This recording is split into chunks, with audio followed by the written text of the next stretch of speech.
Assalamu alaikum wa rahmatullahi wa barakatuh. Hello friends, we will start with two amazing hadiths today.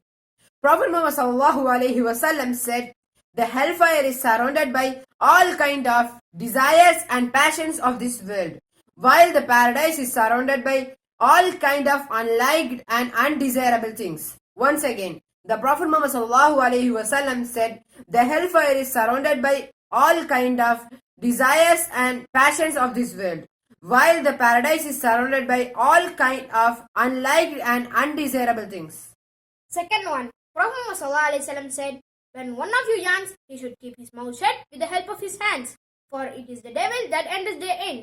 One more time, Prophet Muhammad said, when one of you yawns, he should keep his mouth shut with the help of his hands, for it is the devil that enters therein. Jazakallah khaira for watching. We'll meet you soon in the next video, inshallah.